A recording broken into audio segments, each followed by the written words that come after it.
ఓం నమో భగవతే రుద్రాయ. వంచతే పరివంచతే స్థాయూనాం పతయే నమః అని నిన్న మంత్రంలో వంచతే పరివంచతే అన్న మంత్ర భాగాలని మనం మాట్లాడుకున్నాం. స్థాయూనాం పతయే నమః. స్థాయువులు అంటే ఇంటి దొంగలు. దొంగల ప్రకరణం కదా నడుస్తోంది. స్థాయువులు అంటే ఇంటి దొంగలు.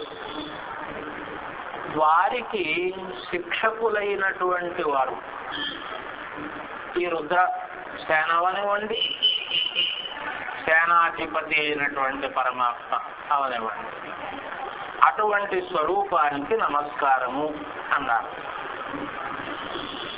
బయట నుంచి వచ్చి కన్నం వేసిన వాళ్ళు స్థేనులు, ఇంటి దొంగలైనటువంటి వాళ్ళు స్థాయువులు. ఇప్పుడు ఇల్లు అనే మాటకి ప్రపంచాన్ని లేకపోతే దేశాన్ని దృష్టిలో పెట్టుకున్నాం. ఇల్లు అనే మాట పైనుంచి రావాలి, కింద నుంచి పైకైనా వెళ్ళాలి. మన ఇంట్లో మనం ఉండకూడదు. ఊరు ఇల్లు మన ఇల్లు అయిన తర్వాత మన ఊరు మన ఇల్లు అవ్వాలి, మన రాష్ట్రం మన ఇల్లు అవ్వాలి, ఈ దేశం ఇల్లు అవ్వాలి. ఇప్పుడు అలాగా ఈ దేశము ఇల్లు అని అనుకున్నప్పుడు దీన్ని దోచుకుని ఇతర దేశాలకిచ్చి లాభపడే వాళ్ళు ఉన్నారే, వాళ్ళు స్థాయులు. ఈ దోచుకోవడం అనే మాటకి అనేక విధాలు. మనం ఈవేళ నల్ల డబ్బు అన్న దగ్గర నుంచి రహస్య పత్రాలు అమ్మడం వరకు. అది ఒకప్పుడు ఒక ఆర్మీ ఆఫీసరు పాకిస్తాన్కి ఇండియా ఆర్మీ రహస్య పత్రాలు అందించారు. తర్వాత బయటకు వచ్చింది. దొంగలంటే వీళ్ళు ఇంటి దొంగ, వీళ్ళు తప్ప ఇంకోటి పని చేయలేదు కనుక ఇదిగో ఇలాంటి వాళ్ళయ్యా అన్నారు. జీవ సృష్టిలో మనస్సు, ఇంద్రియములు వంచనా స్థానాలు. ఇవి దొంగలు. మనస్సు, ఇంద్రియములు ఇవి రెండు కూడా వంచనకు స్థానములైనటువంటివి. ఇవి ఇంటి దొంగలు. ఎవరింట్లో వాళ్ళ వరకే ఉంటుందండి. అలాగే ఇది అధర్మస్థితి. బుద్ధి, ఆత్మ ఇవి రెండు ధర్మస్థితులు. ఈ వంచన స్థానములైనటువంటి ఈ మనస్సుని, ఇంద్రియాలని ఆ శిక్షకులైనటువంటి వాళ్ళు వాటిని శిక్షించి సక్రమంగా చేసి బుద్ధి, ఆత్మ అనేటటువంటి వ్యవస్థలోకి మారుస్తారు. కనుక జీవ వ్యవస్థలో మన ఇంద్రియములు, మనస్సు ఇవి స్థాయువులు. నిజానికి ఇవి రెండు సృష్టి స్వరూపాల్లో రుద్ర స్వరూపాలు అయినటువంటివే. కానీ ప్రతి చోట వంచన, ప్రతి వంచన ఉంటాయి. లేకపోతే వంచనని కనిపెట్టడం కష్టం అవుతుంది. కనుక దొంగ, పోలీసు ఇద్దరు వంచకులే. ఏం చేత వంచకులు అవుతారంటే ఒకరినొకరు వంచుకుంటూ ఉంటారు. దొంగని పట్టుకోవడం కోసం పోలీసు వారు దొంగగా నటిస్తూ సంచరిస్తారు. వాళ్ళు సివిల్ డ్రెస్సులో ఉంటారు, ఏదో తిరుగుతూ ఉంటారు, చేస్తూ ఉంటారు. నిజానికి మనలాంటి సామాజికుడు అసలు దొంగనేమో మనం గుర్తించలేక ఇలాంటి వాడిని దొంగ అనుకునే ప్రమాదం కూడా ఉంటుంది. ఈ ఇద్దరికి భేదం లేదు. ఇద్దరు రుద్రస్వరూపులేన. అయితే ఒకళ్ళు ఇంద్రియ స్థానమైన వాళ్ళు, ఒకళ్ళు బుద్ధి స్థానమైన వాళ్ళు. ఇద్దరు రుద్రస్వరూపములు, పరమాత్మ స్వరూపాలే. ఇప్పుడు ఇంద్రియ స్థానములైన వాడు బుద్ధి స్థానం కావాలి. బుద్ధి అంచేత ఇంద్రియాల్ని, మనస్సుని నిలబెట్టి ఇంద్రియాలను నిగ్రహించడం చేస్తా ప్రయత్నం చేస్తూ ఉంటుంది. శ్రీమద్భాగవతంలో గోపికల్ని వంచిన శ్రీకృష్ణుడు, శ్రీకృష్ణుణ్ణి వంచిన గోపికలు ఇద్దరు రుద్రస్వరూపాలు.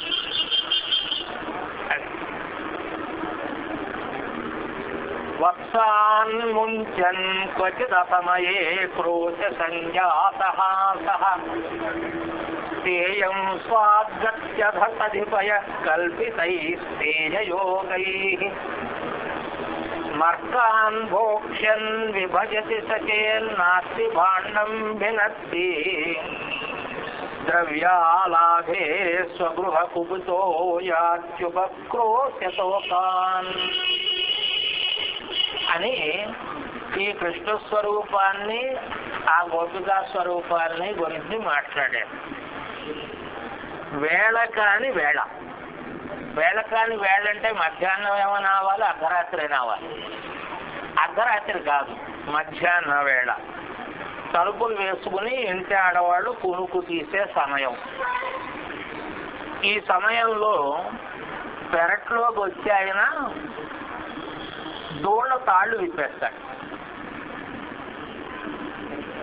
అలాగే విప్పేసి నవ్వుకుంటూ ఉంటాడు. అలాగే ఊళ్ళో ఇళ్లల్లోకి వెడతాడు, ఇల్లంతా తిరుగుతూ ఉంటాడు, అందరితో కబుర్లు చెబుతూ ఉంటాడు. చెబుతూ వాళ్ళు ఆదమరిచి ఉన్నటువంటి వేళలో దొంగతనంగా పాలదారి గదిలో ప్రవేశించి పాలు పెరుగు దొంగిలిస్తాడు. తిన్నంత తింటాడు. మళ్ళీ ఎంత తింటాడు అంచేత ఏదో కొంత తింటాడు. తిని మిగిలింది కోతులకి పెడతాడు. కృష్ణుడికి కోతులకి మంచి స్నేహం. జన్మాంతరవాసంలో భగవంతుడు కూడా పోవు. అది అంచేత ఈ తిన్నదాల్లో మిగిలింది పట్టుకెళ్ళే చెట్ల మీద కోతులను పిలుస్తూ అడిగి పెట్టి అలాగా పెట్టి వెళ్ళిపోతూ తాను ఏ దాలి ఘట్టంలోంచి అయితే ఆ పాలు వెన్నో తెచ్చుకున్నాడో దాన్ని పగలగొట్టుపోతాడు. ఆ మిగిలింది ఏదైనా ఉంటే నేలపాలవ్వాలి. ఒక్కొక్కప్పుడు వాళ్ళు చాలా జాగ్రత్తగా ఉంటారు. ఇలా కొన్నిసార్లు జరిగిన తర్వాత వాళ్ళ జాగ్రత్త వాళ్ళకు ఉంటుంది కదా. అలా ఉండి వాళ్ళు చాలా తలుపులు వేసుకుని అలా చేసి ఇలా చేసి జాగ్రత్త పడతారు. తినడానికి ఏం దొరకదు, పాడు చేయడానికి దొరకదు. అంచేత ఒళ్ళు మండుతుంది. ఒళ్ళు మండి వెడుతూ ఉయ్యాల్లో నిద్రపోతున్న పిల్లాడిని ఒక గిల్లిపోతాడు. పడుకో రోమంటాడు. ఈ నిద్రపోతున్న వాళ్ళు, పనిచేసుకున్న వాళ్ళు గబగబా ఎడుస్తూ వస్తారు. ఇది భాగవతంలో బాలకృష్ణుడి యొక్క వ్యవస్థ. ఇప్పుడు ఏమిటయ్యా ఈ వ్యవస్థ మనతో మాట్లాడింది అంతవరకు నేనా కా ఏం చేత అంటే ఆయనకి అందవలసిన దాన్ని అందనివ్వకుండా దాచుకున్న వాళ్ళు దొంగలు. అందవలసిన దాన్ని అందనివ్వకుండా దాచుకున్న వాళ్ళు దొంగలే. ఎవరు ఎరక్కండగా గదిలో ప్రవేశించి వాళ్ళ వస్తువుని తినేసేటటువంటి ఆయన దొంగే. ఇక్కడ ఇద్దరు దొంగలు. ఈయనకు అందకుండా ఉండాలని వాళ్ళ ప్రయత్నం. ఎలాగైనా మనం అది దొంగతనంగా తినేనా సరే తినేసి వెళ్ళాలి, అలా చేసి వెళ్ళాలని ఆయన ప్రయత్నం.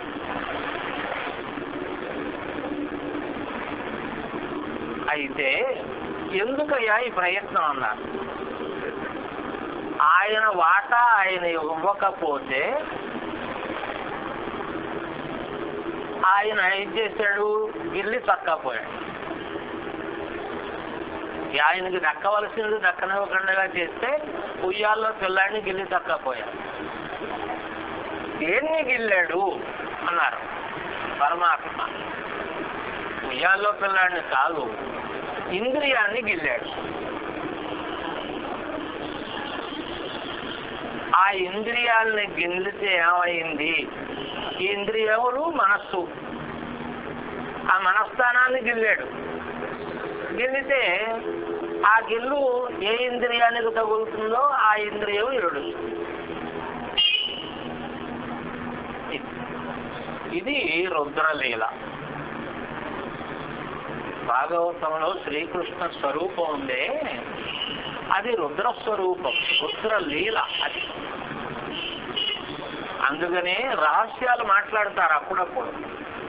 నేను శివుణ్ణి అని శివుడుగా వేషం వేసుకుని అప్పుడప్పుడు వస్తూ ఉంటాడు వాడు అమ్మ దగ్గర.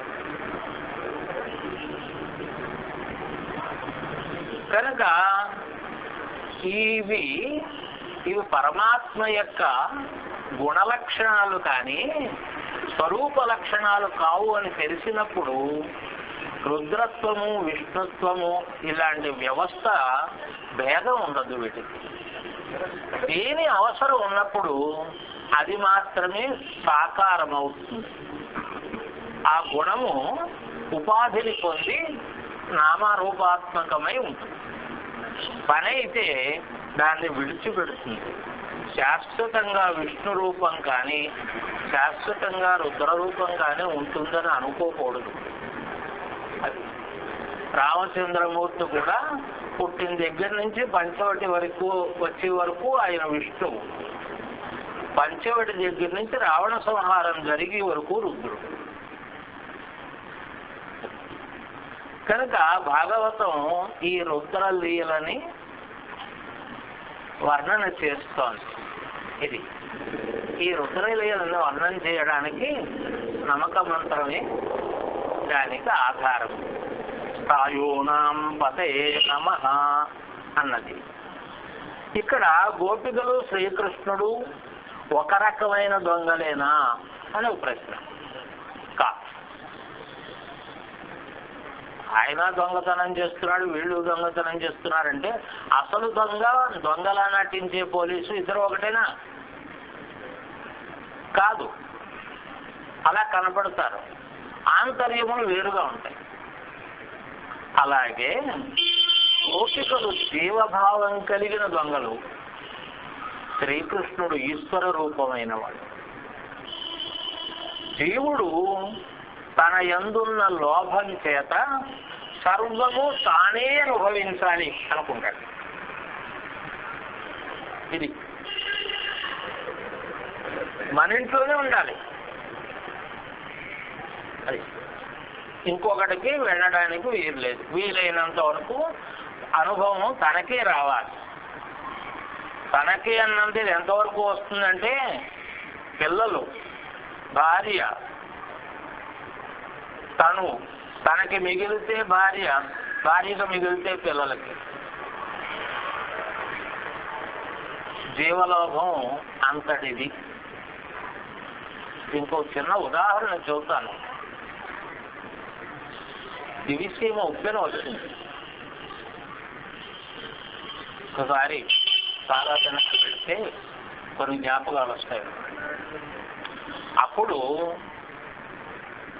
ఒక అతను ఇద్దరు పిల్లల్ని భుజం మీద పెట్టుకుని భార్యని ఇలా పట్టుకుని ఒక తాటి చెట్టు ఎక్కుతున్నాడు. ఎక్కుతుంటే ఉప్పెన పెరుగుతుంటే భుజం మీద ఉన్నటువంటి పిల్లల్ని కిందకు తోసేశాడు, భార్యని పైకి పట్టుకున్నాడు, ఎక్కుతున్నాడు. ఉప్పెన ఇంకా పెరుగుతోంది. అదే 60 అడుగుల ఉప్పెన పెరుగుతోంది. భార్యని తోసేసి తాటి చెట్టు మొగలోకి వెళ్ళి కూర్చున్నాడు. సరే, ప్రళయం పూర్తి అయింది. ఇప్పుడు ఏడ్చాడు.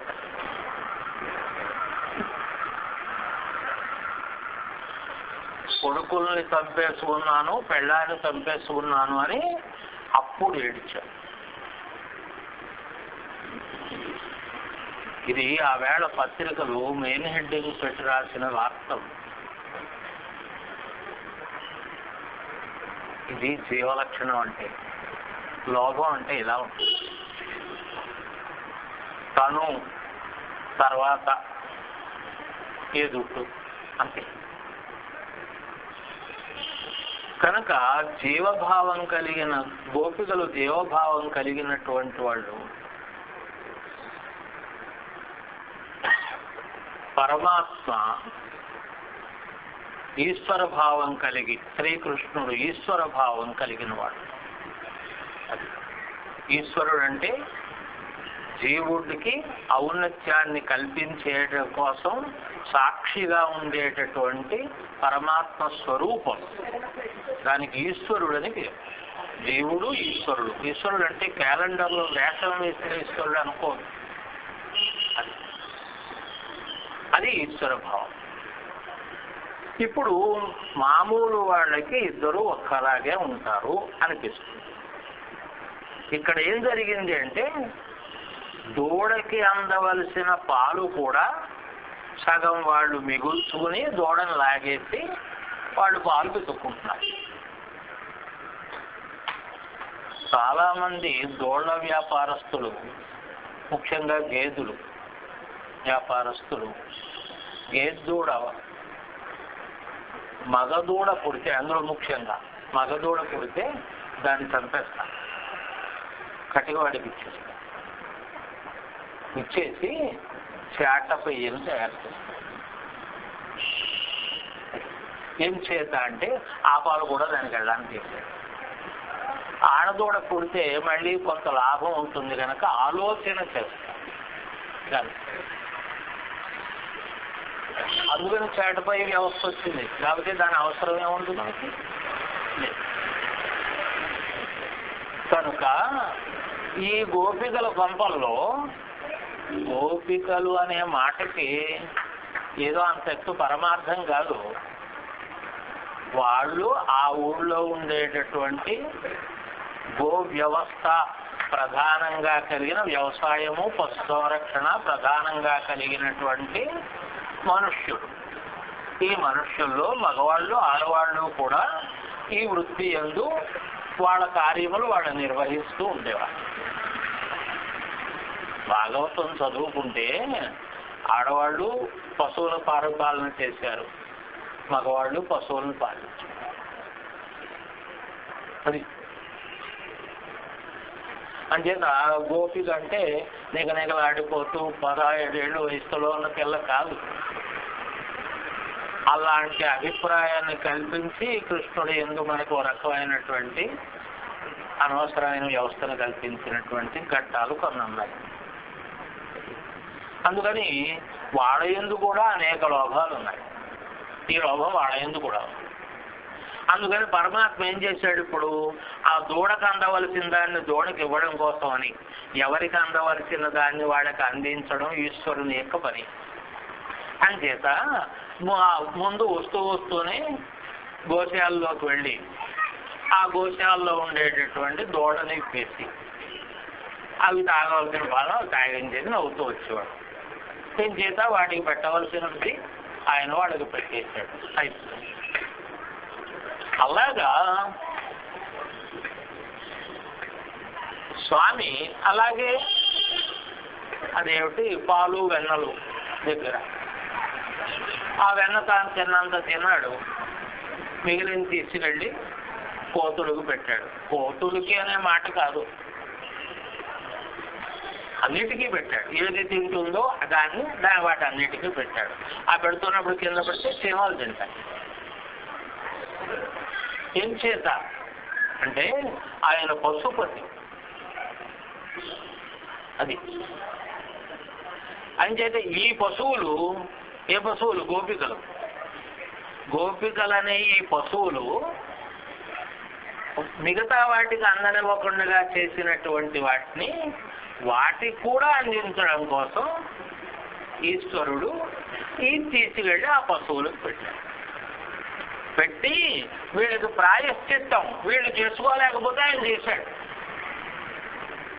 అది వీళ్ళు చేసుకోలేని ప్రాయశ్చిత్తాన్ని ఆయన వీళ్ళ కోసం చేశాడు. అలా చేసి ఏం చేశాడు? కుండ పగలగొట్టాడు. ఇది తీసుకెళ్ళి పెట్టేసి వస్తూ ఆ కుండను ఒక అరతో కొట్టేసి వచ్చాడు. కుండను పగలగొట్టు వచ్చాడు. అయ్యా, కుండ అంటే ఏమిటి అన్నారు. ఘటం. ఘటం అంటే ఉపాధి. ఆ ఉపాధులను పగలగొట్టాడు. ఉపాధులు లేకుండా చేశాడు. అది వాళ్ళ అదృష్టం. వాళ్ళకి తెలియనిది, వాళ్ళు అనుకోనిది, అనుకోకుండా చేసినటువంటి అపరాధములు, అపరాధములను పరమాత్మ కనికరించడం, అపరాధాలకు ప్రాయశ్చిత్తం ఆయనే వాళ్ళ ద్వారా వాళ్ళ ద్రవ్యంతో చేయడం చేసి వాళ్ళ కొండలను పగలగొట్టాడు. ఇది ఈశ్వర స్వరూపం. కనుక శ్రీకృష్ణ స్వరూపం ఇలాంటిది అంట. అందుకని ఇంకో మాట అంటారు భాగవతం. ఈయనని పట్టుకున్నారు వాళ్ళు. పట్టుకుని మా ఇంట్లో తింటావా దొంగతనంగా వచ్చి అని చెప్పి వాళ్ళేమో అదో గట్టిగా మందలించడం ఏదో చేస్తే ఈయన ఎదురు తిరిగేవాడు. ఇది మా ఇల్లే అనేవాడు. నా ఇల్లుని మా ఇంట్లో మా ఇంట్లో ఉన్న వస్తువులు తినేయడం కాకుండా తగలేయడం కాకుండా ఇల్లు నా ఇల్లు అంటే ఏమిటి? ఈ ఇల్లు నాది అన్నవాడు దేవుడు. ఈ ఇల్లు నీది కాదు అని తెలియచెప్పినవాడు ఈశ్వరుడు. ఏం చేత అంటే ఈశ్వరుడు ఈ ఉపాధిని ఈ దేవుడికి అద్దెకిచ్చాడు. ఎవరో గొప్ప అద్దెకిచ్చారు మనకి. అద్దెకిస్తే వాడు ఎక్కడో పాపం దూరదేశంలో ఎక్కడో ఉన్నారు. ఆ ఉన్నటువంటి వాళ్ళు ఈయన ఎంతకు మంచి ఏదో ఇస్తున్నాడు, అది బాగానే ఉంది అని అనుకుని అట్టే పెట్టారు. ఎప్పుడో వచ్చారు. వచ్చి ఉత్తరం రాశారు, మీరు ఇల్లు ఖాళీ చేయవలసి ఉంటుంది, మేము వచ్చాం. సమాధానం లేదు కానీ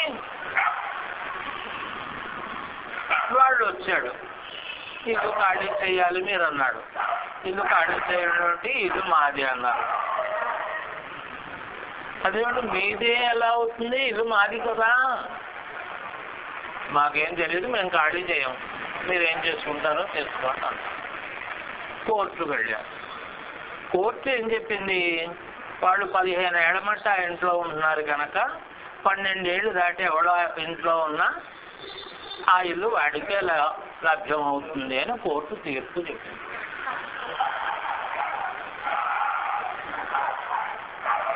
ఇప్పుడు ఇల్లు నాది అని స్థిరంగా అన్నాడు. నాది అని వీడు అనలేకపోతాడు. కానీ నీతికి ధర్మానికి భేదం చెబుతున్నాను. కోర్టు చెప్పిన తీర్పు ఉందే అది నీతి. న్యాయస్థానాలు కావు, నీతి స్థానాలు. నీతి అన్న మాట మనకి అదో రకమైన వ్యవస్థలోకి వచ్చింది. నీతి వేరు, ధర్మం వేరు. ఎప్పటికైనా సరే నీకు ఆ ఇంటికి అద్దెకి నీకు ఇల్లు ఇచ్చిన వాడు చచ్చిపోయినా సరే వాడి మనవడు వచ్చి ఇల్లు ఖాళీ చేయమంటే నువ్వు ఖాళీ చేయవలసిన పని ఉంది. అది ధర్మం. అది కనుక 15 ఏళ్ళు ఉన్నావు, 12 ఏళ్ళు ఉన్నావా, 20 ఏళ్ళు ఉన్నావా అని కాదు. అయ్యా ఇంతకాలం ఇంట్లో ఉండే అవకాశం కల్పించారు, మాకు చాలా ఆనందం, అలా ఖాళీ చేస్తాం. ఇది ధర్మమే. ఈ ధర్మం ఇక్కడ నువ్వు పాలించకపోతే అక్కడ పాలింపజేస్తాడు. కనుక నీతి ధర్మం ఒకటి. కోర్టు నీతిని ఆశ్రయించి ఉంటుంది, ధర్మాన్ని ఆశ్రయించి ఉండదు. ఏం చేద్దంటే ఆ పైన వాళ్ళు ఎరగరు కనుక, ఆ పైన ఎరిగినట్టు ప్రమాణం, ప్రత్యక్ష ప్రమాణం లేదు కనుక వాడి దగ్గర వాడు దాని గురించి మాట్లాడలేదు. అందుకని శ్రీకృష్ణుడు వచ్చి ఏదో చేశాడని మా ఇంట్లో ఇలా చేస్తావంటే ఇల్లు మాదే అన్నాడు ఆయన. ఎందుకన్నాడు అంటే భగవంతుడు జీవుడికి ఉపాధిని అద్దెకిచ్చాడు. అది ఆయన ఖాళీ చేయమన్నప్పుడు ఖాళీ చెయ్యాలి. కానీ ఒక్కొక్కడు ఏమనుకుంటాడంటే ఈ ఉపాధి నాదే, ఇది శాశ్వతంగా ఉండాలి అని దీని గురించి ఎన్ని లాస్ ఉన్నాయో అన్ని వెతకడానికి ప్రయత్నం చేస్తాడు. అదొక తపస్సు. తపస్సు అంటే అదే, దేని ఎందు ఏకాగ్రత ఉంటే అది. లాస్ అన్ని వెతుకుతూ ఉంటాడు. రాక్షసులు హిరణ్యకశిపాదులు అందరూ చేసిన పని అది. భగవంతుడు అద్దెకిచ్చిన జీవుడు ఇల్లు అద్దెకిచ్చినటువంటి సమయంలో ఈ జీవుడు ఈ ఇల్లు నాది, దీన్ని స్థిరంగా శాశ్వతంగా అట్టే పెట్టుకోవాలని ప్రయత్నం చేశాడు. చేసినప్పుడు ఇల్లు నీది కాదురా అని సమర్థుడైన గృహ యజమాని కనుక సాచి పెట్టుకోండి ఖాళీ చేయించాడు. భగవంతుడి దగ్గర కూడా అంతే. మా ఇంట్లోకి వచ్చి దొంగిలిస్తావంటే శ్రీకృష్ణుడు ఇల్లు నాది అన్నాడు. ఈ ఇల్లు నాది అన్న మాట వేళాకోళంగా అన్న మాట కాదు, వాళ్ళతో చిల్లర పిల్లాళ్ళ అన్న మాట కాదు. కనుక ఇదే స్థాయుత్వం అంటే. ఇంటి దొంగ అంటే జీవలక్షణం ఉన్నవాడు. ఇంటి దొంగలు ఇలా ఉంటారు. ఇంటి దొంగని పట్టుకోవడం కోసం పరమాత్మ ఇంటి దొంగగానే ఉంటాడు. అందుకని స్థాయూనాం పతయే నమః అని రుద్రలీలగా శ్రీకృష్ణ స్వరూపాన్ని భాగవతం కూడా మాట్లాడారు.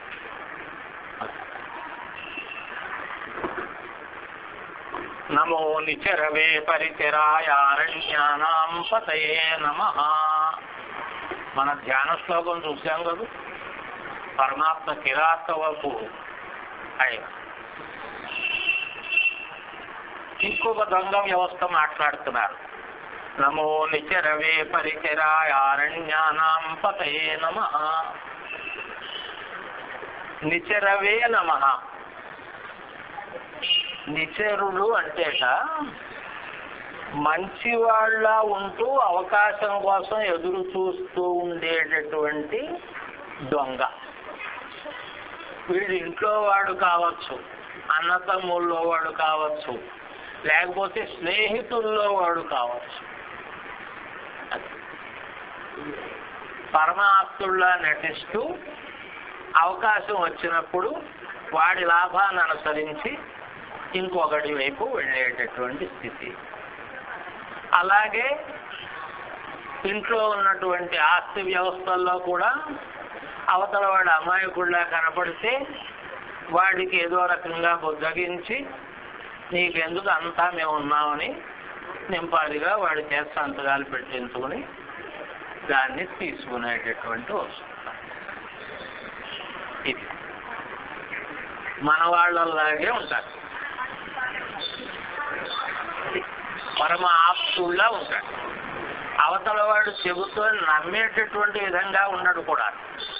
పక్కవాడు ఎవడైనా చెబుతాడు, నువ్వు వాడిని అతిగా నమ్ముతున్నావు, మరి మేము వాడి గురించి కొంత ఎరుగుదాం అంటే అదే అర్థం కాదండి, వాడు చాలా మంచివాడు, నాకు చిన్నప్పటి నుంచి స్నేహితుడు అంటూ ఉంటాం. ఇది ఇలాంటి వాళ్ళకి శిక్షకుడైన వాడికి నమస్కారము అన్నారు. దీనికి కూడా భాగవతంలో పోతన ఉదాహరణ ఎలా వచ్చింది? తల్లిలా వచ్చింది. స్తన్యాన్ని ఇచ్చేటటువంటి ఆవిడల్లా తల్లి, ఆయన స్తనంధయుళ్లా చూసేటటువంటి స్థితుల్లో వచ్చింది. చూస్తున్న వాళ్ళందరూ కూడా ఆశ్చర్యపోయేటటువంటి స్థితుల్లో వచ్చింది. వచ్చి ఆయన్ని చంపాలని అనుకుంది. అంచేత ఇది జీవభావం. పరమాత్మ దాన్ని గ్రహించే స్థితి ఎందు ఉంటాడు కనుక వాడికి ఆ విషయం నుంచి విముక్తి కల్పిస్తాడు. అది దానికి ప్రాయశ్చిత్తం ఆయనే చేస్తాడు. ఏం చేత? వాడు అజ్ఞాని, అందుకని అజ్ఞాన వ్యవస్థలో ఈ భావం కలిగి ఉన్నాడు. అందుకని వాడు చేసుకోలేడు కనుక ప్రాయశ్చిత్తం ఆయనే చేస్తాడు. అది చేసి ఏం చేశాడు? పంచప్రాణాలని కూడా పానం చేశాడు. పాలనక ఇప్పుడు ఆవిడ యొక్క పంచప్రాణ వ్యవస్థ, ముఖ్య ప్రాణ వ్యవస్థ పరమాత్మ యందు చేరింది. ఆ విధంగా దాన్ని సంరక్షించాడు. పోతన మోక్షం, అది పోతన సంహారం కాదు, అది పోతన మోక్షం. ఇదిగో పరమాత్మ స్వరూపం అలా ఉంటుందయ్యా, మనం విశ్వసించాలి దాన్ని. కనుక నిచరవే నమః, పరిచరాయ నమః. పరిచరులు అంటే దొంగతనం కోసం బజారు వీధుల్లో తిరిగేటటువంటి వాళ్ళు, జేబు దొంగలు, వాళ్ళు పరిచయం. వాళ్ళకి శిక్షకుడు. దీనికి కూడా ఉదాహరణ చూద్దాం. కిర్లంపూడిలో కేశాపురాడి సత్యనారాయణ గారు ఉన్న రోజుల్లో ఆయన ఒకరి చేత అక్కడ శతావధానం చేయించారు. మమ్మల్ని కూడా పిలిచారు 3 రోజులు. సరే, మేము శతావధానం సాయంకాలం వరకు ఉంటుంది. సాయంకాలం అయిన తర్వాత నింపాదిగా స్నానాలు చేసి భోజనం చేసి వెన్నెల రోజు ఆ పత్తిపాడు రోడ్డు, ఆ రోడ్డు మీద పచారి చేయడానికి వెళ్ళాం. 3-4 ఉన్నాం. అలాగా కొంత దూరం వెళ్ళాం. పత్తిపాడు వరకు వెళ్ళాం కదా, కొంత దూరం నడిచి మళ్ళీ వెనక్కి నడుస్తున్నాం. ఈ లోపల ఒక అతను నమస్కారం అయ్యగారులు అన్నాడు. సరే, వెనక్కి తిరిగాం. అవధానం చాలా బాగా చేస్తున్నారండి ఆయన. అతను చూస్తే ఇతను అవధానం వినగలిగిన స్థాయి వాడని కూడా అనిపించదు. మాకు ఆనందం కలిగి, అవధానం విన్నావా? విన్నామండి, చాలా బాగా సమాధానాలు చెబుతున్నారు అలాగా అని. అతను ఏం చదువుకున్నాడో ఏమిటో ఉడికే కుతూహలం తెలుసుకోవడం కోసం అని, మీరు ఏం చేస్తూ ఉంటారు అని అడిగాను. నేను జేబులు కత్తిరిస్తూ ఉంటామండి.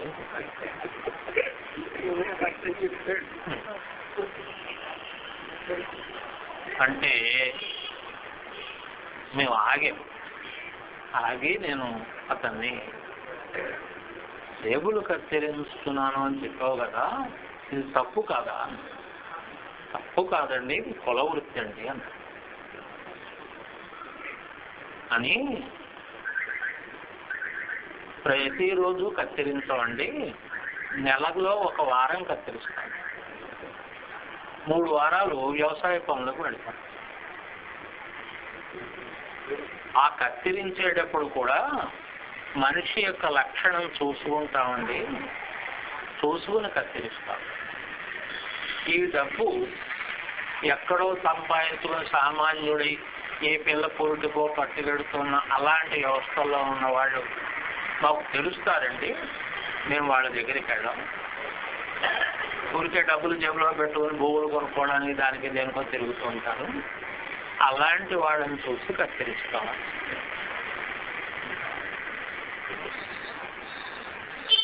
ఇప్పుడు ఇది ధర్మం కాదు, నీతి. అది మనం గమనించాలి. ఇది నీతిలో భాగం. అంచేత నేను అన్నాను, నీకు మోరల్ సెన్స్ బాగా ఉంది అని చెప్పాను.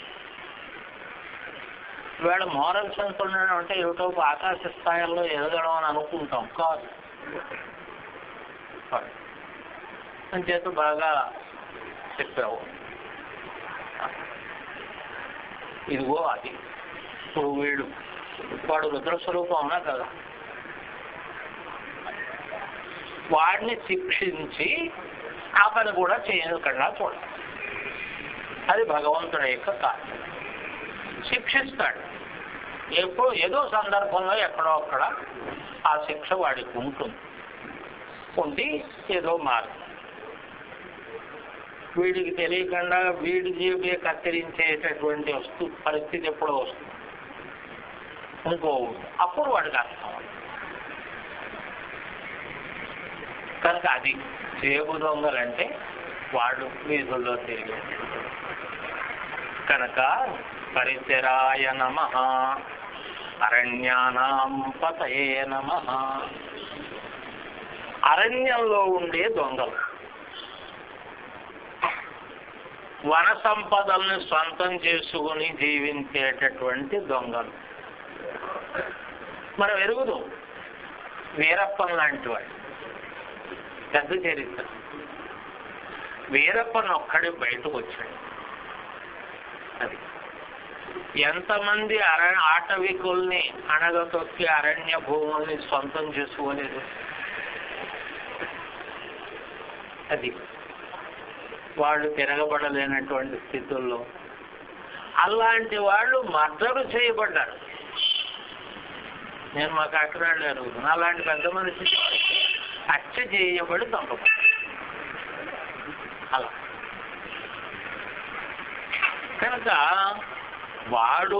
వాడు చరిత్ర ప్రసిద్ధికి వాడు అక్కడే ఉండి పాప వాడు తిరిగాడు కనుక వాడి మనకు వచ్చింది తప్ప ఇలాంటి వ్యవస్థల్లో ఎంతో మందివో. ఇది పెద్ద మాట మాట్లాడాలి అంటే అమెరికా ఎలా స్థాపింపబడింది అలాగా. అంటే అమెరికా అనేది ఒకటి ఎలా ఏర్పడింది అని దాని చరిత్ర చదివినప్పుడు అరణ్యానాం పతయే నమః. అంతవరకు ప్రపంచం. కనుక ఇప్పుడు ఇంటిలో తిరిగేవాడు, బయట తిరిగేవాడు, అరణ్యాల్లో తిరిగేవాడు, వీళ్ళందరూ దొంగలైన జీవస్థితి కలిగినటువంటి వాడు.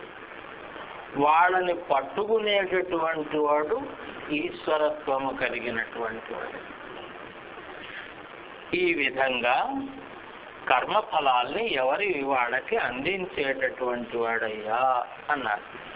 కనుక గోపికల ఇండ్లలో దొంగగా తానే తిరిగాడు. ఇది జీవభావంతో. తనను పట్టే గోపికలుగాను తానే ఉన్నాడు. అది ఈశ్వర భావంతో. ఏం చేత ఆ ఉపాధిలోనే తాను కూడా ఉన్నాడు కదా జీవ వ్యవస్థలోను.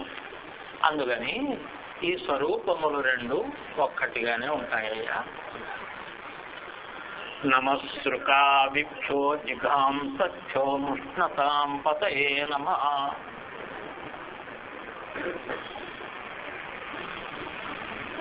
శృకాభిభ్యః నమః అన్నారు. శృకం అంటే ఒక ఆయుధం. దాని వజ్రం అనుకోండి, చొరగద్దు అనుకోండి, ఏదో ఒకటి అనుకోండి. ఈ ఆయుధం కలిగినటువంటి వాడు ఈ ఆయుధాన్ని పట్టుకుని తిరిగేటటువంటి వాడు.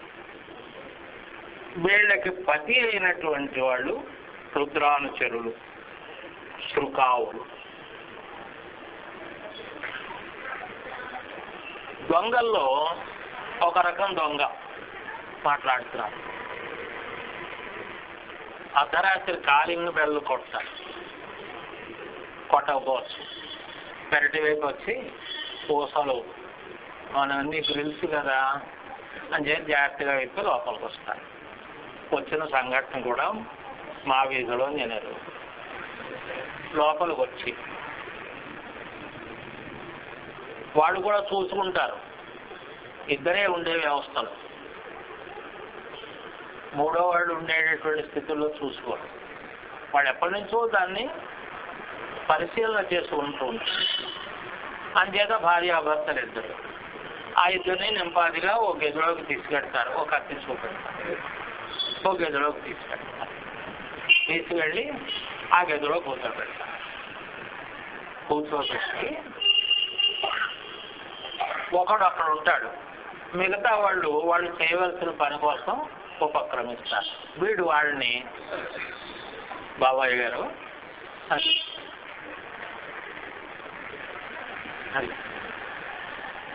ఎంతమంది పిల్లలు మనకి, మీకేం భయం ఏంది, ఏమీ చెయ్యం, ఎంతమంది పిల్లలు ఇదో చెబుతా. అలాగా వృద్ధిలో ఉన్నారు, చాలా ఆనందం, మీ ఆరోగ్యాలు ఎలా ఉన్నాయి అని ఆ పని ఈ వరకు వాళ్ళ బాగోగులన్నీ కృషి చేస్తూ ఉంటాడు. ఆ పని అయిపోయిన తర్వాత వాళ్ళని మీరు ఎవరితోటి గొడవలు పెట్టకండి, పెడితే ఇబ్బంది వస్తుంది అని చెప్పి వచ్చిన దారిని వెళ్ళిపోతారు. ఇది ఒక రకం దొంగలు. ఈ కేసు కోసం పోలీసులు ఆ ఇంటికి వచ్చిన తర్వాత వీళ్ళు ఈ విషయం అంతా చెప్పిన తర్వాత వీళ్ళు శ్రీకాకుళం వైపు వాళ్ళు అయి ఉంటారు అన్నాడు వాళ్ళందరూ. ఒకడు దొంగ పోలీసు అంచేత ఇది ఒక రకమైనటువంటి యోచన. కనుక శృకాదిభ్య నమః, వీడికి పతి అయిన వాడు అదిగో అలాగే ఉంటాడు, ఎంత శ్రీకాకుళం అయినా దొరుకుతాడు వ్యవస్థ. అలాగే నమో జిఘాంసభ్య, జిఘాంసులంటే హింసించే స్వభావం కలవాడు. వాళ్ళు కాలింగ్ బెల్ కొడతారు, తీసి వరకు కొడతారు. ఈ లోపల ఆ తలుపు తీస్తాడు ఆయన, తీయగానే ఒక పెద్ద కరపుచ్చుకుని నెత్తిని కొడుస్తాడు. ఇప్పుడు ఆ ఇంట్లో ఎంతమంది ఉన్నా పర్వాలేదు, ఎవ్వరూ నోరెత్తారు. ఒక బీభత్సాన్ని సృష్టించి వాళ్ళు ఇంకెవ్వరిని మాట్లాడనివ్వకుండా చేసి వాళ్ళ పనిని వాళ్ళు చేసుకుని పెడతారు. ఇలాంటి సంఘటనలు కూడా ఉన్నాయి. ఇలాంటి వ్యవస్థలో పోలీస్ రిపోర్ట్లో వాళ్ళు ఊహించింది గుంటూరు పక్క వాళ్ళ దొంగతనం అలాగే ఉంటుంది. స్టోర్పురం రాగానే తలుపు తీసిన ఆయన నెత్తి మీద దెబ్బ పడింది అంటే వాడు స్టోర్పురం వాడు. ఏమీ లేకుండగా కబుర్లు చెప్పి పట్టుకెళ్ళాడు అంటే వాడు శ్రీకాకుళం. ఇది వ్యవస్థ. దీనిని వేదం మాట్లాడుతోంది. అది మనం ఆలోచించవలసిన విషయం. ఈ సామాజిక వ్యవస్థని వేదం జీవ వ్యవస్థతో కలిపి మాట్లాడుతుంది.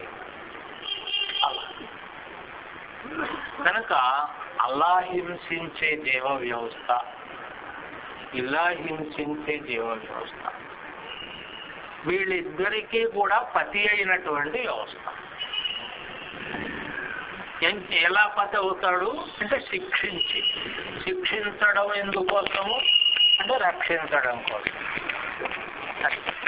ఎలా శిక్షిస్తాడు? కర్మఫలాన్ని ఇచ్చి శిక్షిస్తాడు. కర్మఫలమును ఇచ్చి శిక్షిస్తాడు.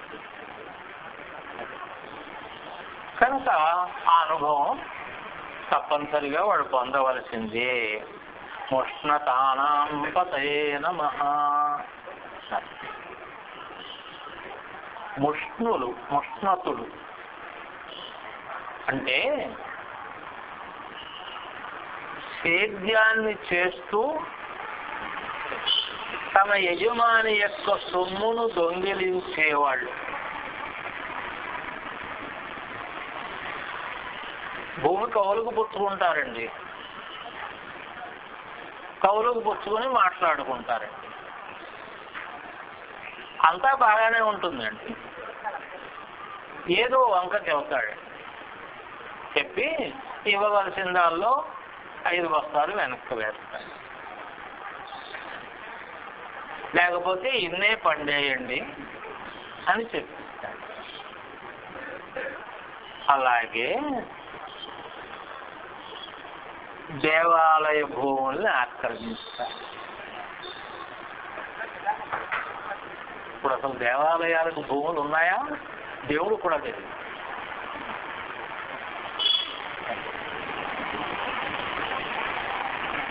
ఈ భూములను ఆక్రమించిన వాళ్ళు మనం ఏదో సుఖంగా ఉన్నారు వాళ్ళని మనం అనుకుంటాం ఊరికే, అంతే. వాళ్ళ సుఖం వాళ్ళకి తెలియాలి. అలాగే దొంగ బ్యాంకులు డిపాజిటర్లను మోసం చేసేవారు. అలాగే ప్రభుత్వ ఆదాయానికి లంచం ద్వారా గడ్డి కొట్టి తాము దాచుకునేవారు. వీళ్ళందరికీ అందమైన పేరు ఏమిటంటే ముష్ణతులు.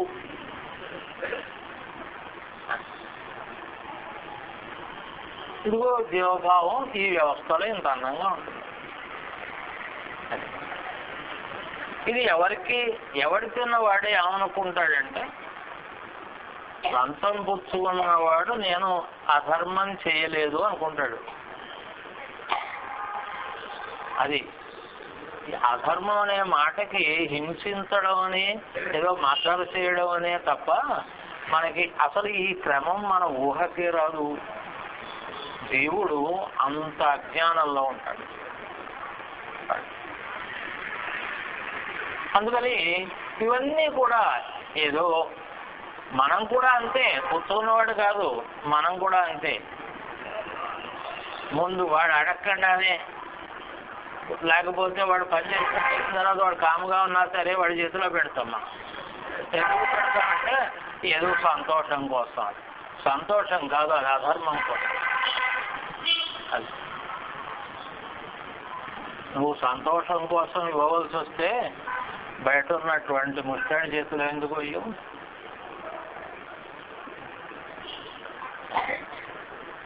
వాడెంతో వీడు అంతే.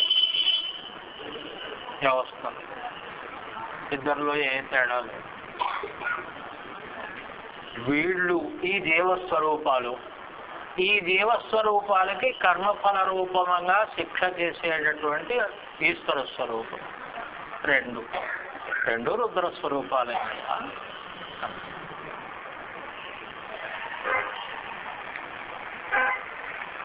నమో అసిమధ్యో నక్తంచరభ్యః ప్రకృంతానాం పతయే నమః. నమో అసిమధ్యః నమో నక్తంచరభ్యః ప్రకృంతానాం పతయే నమః. అసిమధ్యః నమః. అసిమత్తులు అంటే చురకత్తి. అసి అంటే చురకత్తి, చాప్. దాన్ని బొడ్లో పెట్టుకుని తిరుగుతూ ఉంటారు వాడు. మనం చూస్తూ ఉంటాం, వాడు బొడ్లో చాకు ఉంటుంది, మనం జాగ్రత్తగా ఉండాలి అంటాడు వీడు. చాకు ఉన్నవాడిని రే ఏం చేస్తున్నావు అని ఎవరికి అప్పచెప్పేంత ధైర్యం మనకెక్కడిది అని చేత. రాత్రి 9 అయిన తర్వాత బజార్లో జనం తగ్గిన తర్వాత అప్పుడు వాడు చాకు బయట తీసి వాడు పట్టుకుంటాడు. దొన్నపోతులు గుంపుగా ఉన్నప్పుడు పెద్ద పులి ఏమీ చేయదు, అవి కూడా వెళుతుంది. వెళ్ళి ఓ దొన్నపోతుని కవ్విస్తుంది, దాన్ని కొరికినట్టు ఇలాగా. దాని కోపం వచ్చి ఇది దీన్ని కొమ్ములతో పొడవడానికి వస్తే ఇది భయపడుతూ ఉన్నట్లు వెనక్కి వెళ్ళిపోతూ ఉంటుంది. ఇలాగ నింపాదిగా దాన్ని సమూహంలోంచి వెనక్కి తీసుకొచ్చి అప్పుడు ఉరుకుతుంది. ఇది ఒక జీవ వ్యవస్థ. ఈ జీవ వ్యవస్థలో అది పశువు. దానికి జ్ఞానాజ్ఞాన వివేక అవివేక లక్షణాలు లేవు, క్షుత్తు తప్ప. దాని కడుపు నిండిపోతే మళ్ళీ ఇంకో జంతువు దగ్గరికి వెళ్ళదు. కానీ వీడు అలాంటి వాడు కాదు. మనుష్య ఉపాధిగతమైన పశువు ఉన్నాడే జీవుడు, వాడు అలాంటి వాడు కాదు. అదిగో అలాంటి దొంగ. నష్టంచరభ్య, రాత్రులు మాత్రమే దొంగతనం చేసేవాడు. వాడు పగలు దొంగతనానికి వాడు రాత్రి మాత్రమే తిరుగుతారు. పగలు దొంగతనం చేసేవాళ్ళు వేరు. వీళ్ళందరికీ పతి అన్నారు. పతి అనే మాటకి వాళ్ళని రక్షించేవాడు కాదు, రక్షించేవాడే. కర్మఫలమును అందించి శిక్షించి రక్షించేవాడు. అది పరమాత్మ ఈశ్వర స్వరూపం. ఇదిగో ఇవి ఈ లోభపూర్వకమైన వ్యవస్థలో ఇవి జీవస్వరూపాలు. ప్రకృంతానాం పతయే నమః. ప్రకృంతనులు అని. ప్రకృంతనులు అంటే ఈ దొంగతనం చిత్రంగా ఉంది. ఏదో ప్రతి చిన్న విషయానికి వండవని చంపేసి వాడి పని వాడు చేసుకుపోతాడు. ఇక్కడ కూడా ఉదాహరణ చెబుతా. చాలా ఏళ్ల క్రితం మాట. కలకత్తాలో ప్రతిరోజు ప్లాట్ఫారం మీద ఒక శవం ఉండేది. పోలీసులకు అర్థం అయ్యేది కాదు. 10 శవాలు దొరికాయి. రోజు ఎవడెవడు వస్తూ ఉండేవాడు. అది పెద్ద గోల అయిపోయింది. పోలీసు వ్యవస్థ కూడా గోల అయిపోయింది. అలా హత్య చేసేవాళ్ళు తీరా చూస్తే ఆ శవము చూస్తే వాడి దగ్గర ఉన్నవన్నీ వాడి దగ్గరే ఉండేవి. వాడి చేతి వాచి వాడికే ఉండేది, వాడి ఉంగరాలు వాడికే ఉండేవి. మామూలుగా చూస్తే ఏదో ద్వేషం వల్ల చంపాడేమో అని అనుకోవాలి. ఇలా పరంపరగా జరుగుతుంటే ఇది ఎలా అనుకోవడం కుదురుతుంది? ఇలాగ చిట్ట చివరికి వల వేసి పన్నితే ఒకడు దొరికాడు. వాడు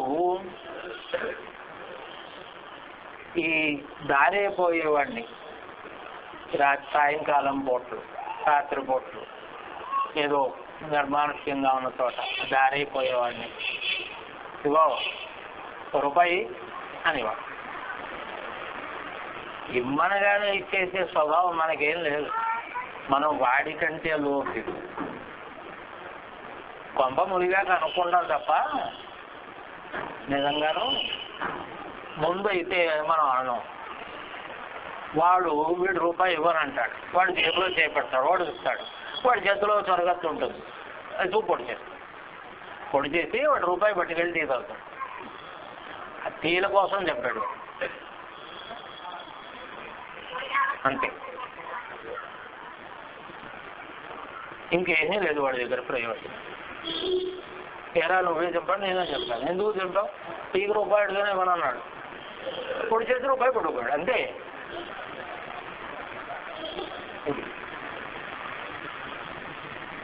ఇది పెద్ద అలజడి. కలకత్తాలో ఈ విషయం జరుగుతుందని వేదానికి తెలిసేమో మనకు తెలియదు. కానీ ఇలాంటి దొంగలు అమెరికాలో కూడా ఉంటారు. నీగ్రోలు అంటారు. వాడు ఎదురుగుండా ఉన్నవాడి కంటే 2 అడుగులు పొడవు ఉంటాడు.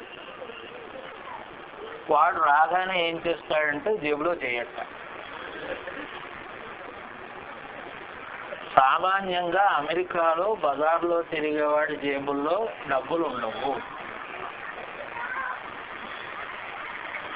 మనంత ధైర్యవంతులు అమెరికాలో ఉన్న ప్రజలు కాదు.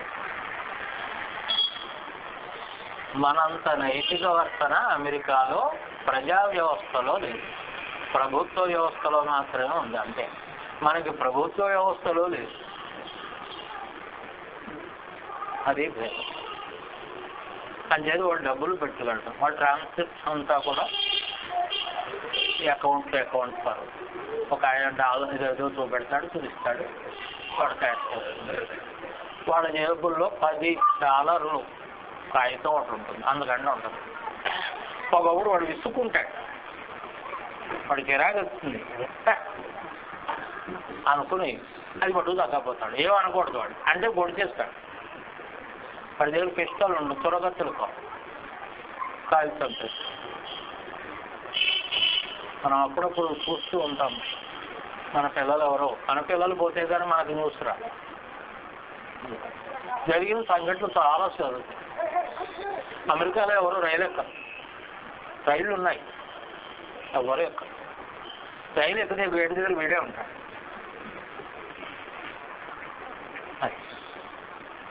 అందుకని ఉష్ణతాం పతే నమః.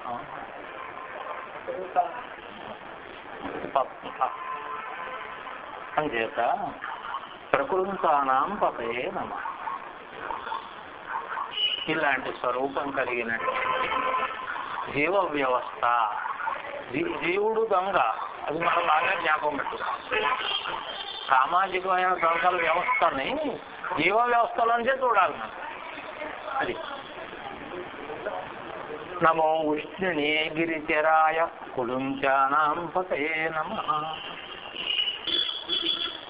ఉష్ణినే నమః.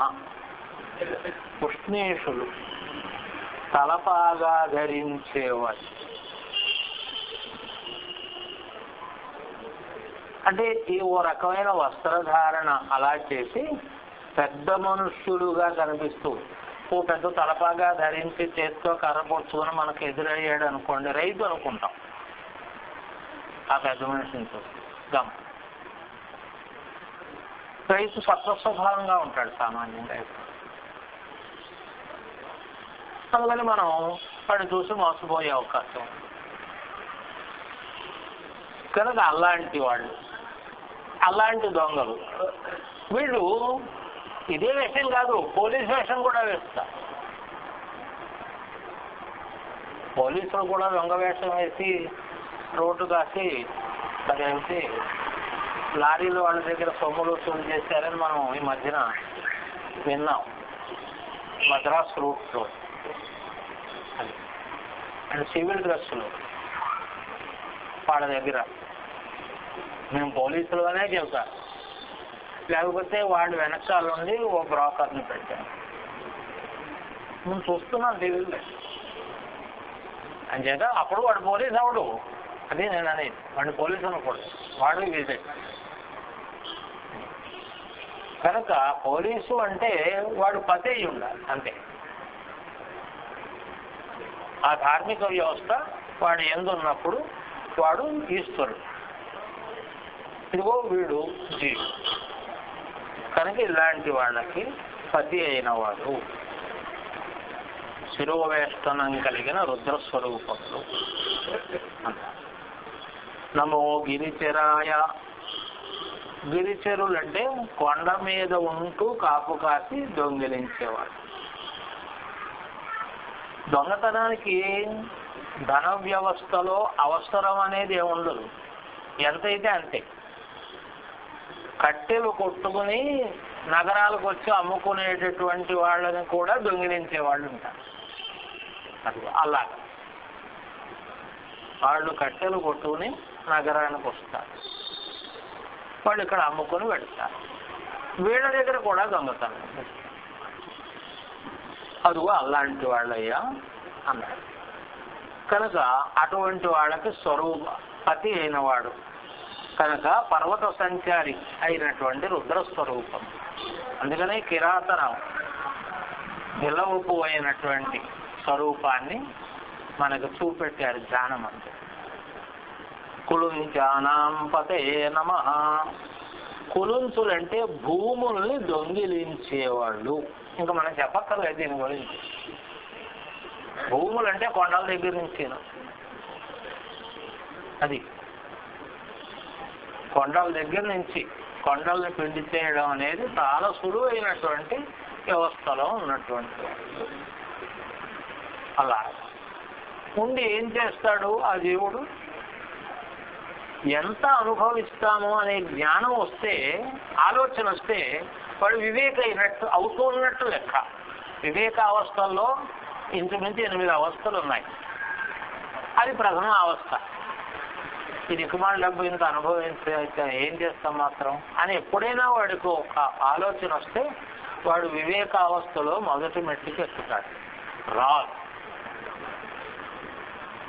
రాదు వాడు ఎదరవాళ్ళు చూస్తే ఇబ్బంది అవుతుందని అనుకుని, కానీ లోపలుండేటటువంటి లోపమోహాదుల్ని విడిచిపెట్టలేక రహస్య వ్యవస్థను సంపాదించుకుని చూసాక అక్కడ బంగారపు సింహాసనం, పొద్దున్నే స్నానం చేసి రావడం, అయ్యగారు కాలమీ కాలేసుని కాసేపు కూర్చోవడం, అని ఎవరినో పిలవడం, ఎరా అనడం, ఓహో అప్పుడు నేను రాజును అనుకోవడం, మళ్ళీ తలుపులు వేసేయాలి. దానికి చాలా గడియలు ఉంటాయి.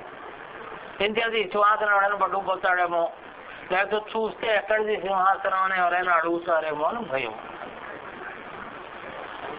ఈ బంగారపు సింహాసనం మీద కూర్చుంటే ఏం వచ్చింది, ఈ కుర్చీలో కూర్చుంటే ఏం తక్కువ వచ్చింది అని ఆలోచన మొదలైతే అది వివేకావస్థలో మొదటి మెట్టు.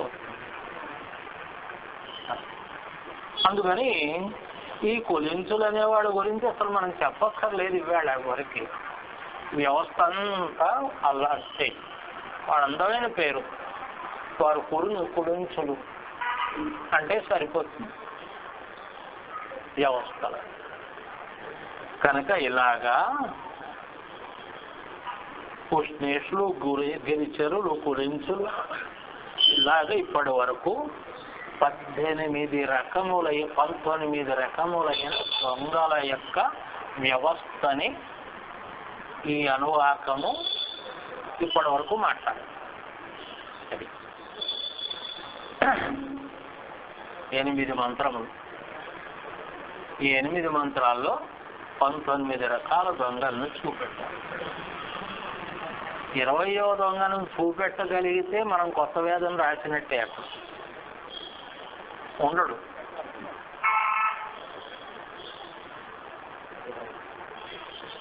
ఈ 19ని దాటి ఓ దొంగ ఉండే అవకాశం ఎక్కడ లేదు.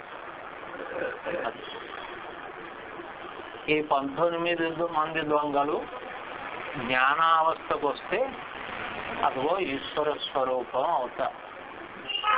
అందుకని బహుశా 19తో వేదం కూడా ఊరుకుంది కాబట్టి 19 అంటే 9, 1, 10, 10 అంటే 0 పూర్ణం, అది బ్రహ్మం. ఈ 19 మంది ఎప్పుడైనా బ్రహ్మత్వమును పొందడానికి ఆ ఈశ్వరత్వము ఉపయోగపడాలి. ఈశ్వరుడు దేవుణ్ణి బ్రహ్మమును చేసేటటువంటి వ్యవస్థలో ఉండేటటువంటి. ఇక్కడ ఇప్పటి వరకు ఇది మాట్లాడారు కదా.